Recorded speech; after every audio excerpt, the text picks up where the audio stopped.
ಅವ್ರ ಸಮಸ್ಯೆಗಳನ್ನ ಬಗೆಹರಿಸ್ಬೇಕಲ್ವ. ಅವರು ನಮ್ಮಂತೆ ಹೊಟ್ಟೆಪಾಡಿಗೆ ಜೀವನ ಮಾಡೋರು, ಅವ್ರ ಸಮಸ್ಯೆಗಳನ್ನ ಬಗೆಹರಿಸ್ಬೇಕು. ಇವರು ರಾಜಕಾರಣ ಮಾಡಿಕೊಂಡು ಶಕ್ತಿ ಯೋಜನೆ ಅವು ಇವು ಕೊಟ್ಕೊಂಡು ಅವ್ರನ್ನ ನಿಗಮ ಮಂಡಳಿಯನ್ನು ಸಾಲದಲ್ಲಿ ಸಿಕ್ಕಾಕಿಸ್ಬಿಟ್ಟು ಆ ಕಾರ್ಮಿಕರಿಗೆ ಕೊಡಬೇಕಾದ ವೇತನಗಳಿರ್ಬೋದು, ಅವ್ರ ಬಡ್ತಿ ಇರ್ಬೋದು, ಅವೆಲ್ಲ ಕೊಟ್ಟರೆ ತಾನೇ ಅವ್ರದ್ದು ಜೀವನ ಮಾಡಿಕೊಂಡು ಅವರು ಹೆಂಡತಿ ಮಕ್ಕಳನ್ನ ಸಾಕೋದು. ನ್ಯಾಯಯುತವಾಗಿದ್ದಾವೆ ಅವ್ರ ಬೇಡಿಕೆಗಳು, ಅದನ್ನ ಸರ್ಕಾರ ಬಗೆಹರಿಸ್ಬೇಕು. ಇಲ್ಲ, ಅವ್ರೇನು ಏಕಾಏಕಿ ಏನು ಮಾಡಿಲ್ಲ, ಅವರು ಗಡುವು ಕೊಟ್ಟಿದ್ದಾರೆ, ಅವರು ಕಾದಿದ್ದಾರೆ. ಸರ್ಕಾರ ಆದಷ್ಟು ಏನು ಸಾರಿಗೆ ಸಚಿವರಿದ್ದಾರೆ ಅವ್ರ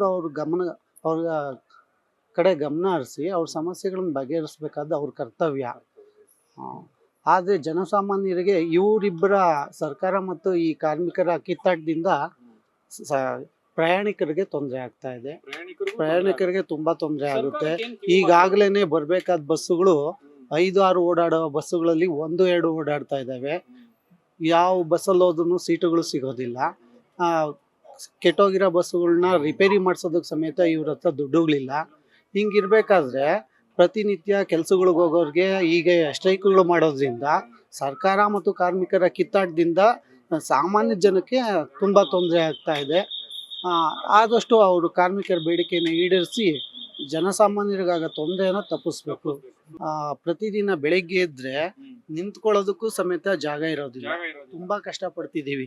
ಮೈ ಬಟ್ಟೆ ಹಾಕೊಳ್ತೀವಿ, ವಾಚ್ ಕಳ್ಕೊಳ್ತೀವಿ, ಜೇಬ್ ಪಿಕ್ ಪಾಕೆಟ್ ಆಗ್ತವೆ. ತುಂಬಾ ರಶ್ ಇರುತ್ತೆ. ಬಸ್ಸುಗಳು ಬರೋದಿಲ್ಲ. ಯಾಕೆ ಬರಲ್ಲ ಅಂದ್ರೆ ಹೊಸ ಬಸ್ಸುಗಳು ತಗೊಳಕ್ಕೆ ಇವ್ರ ಹತ್ರ ದುಡ್ಡುಗಳಿಲ್ಲ. ಹಳೆ ಬಸ್ಸುಗಳು ಎಲ್ಲಂದ್ರಲ್ಲೇ ನಿಂತೋಗ್ತವೆ. ಅದು ಕೆಪಾಸಿಟಿ ಮೀರಿ ಡಬಲ್ ತ್ರಿಬಲ್ ಜನ ಹತ್ತುತ್ತಾರೆ.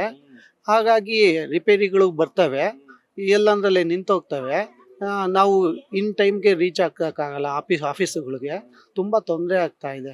ಅದರಲ್ಲೂ ಈ 2.5 ವರ್ಷಗಳಿಂದ ತುಂಬಾನೇ ಜನಸಾಮಾನ್ಯರಿಗೆ ತುಂಬ ತೊಂದರೆ ಕೊಡ್ತಾ ಇದ್ದಾರೆ. ಅದು ಪ್ರತಿನಿತ್ಯ ಒಂದು 100-150 ಕಿಲೋಮೀಟ್ರಿಂದ ಅಪ್ ಆ್ಯಂಡ್ ಡೌನ್ ಮಾಡುವಂಥವ್ರು ಬೆಂಗಳೂರಿಗೆ, ಅವ್ರಿಗಂತೂ ಕಲ್ಪಿಸ್ಕೊಳಕ್ ಅಸಾಧ್ಯವಾದ ತೊಂದರೆ ಆಗ್ತಾ ಇದೆ.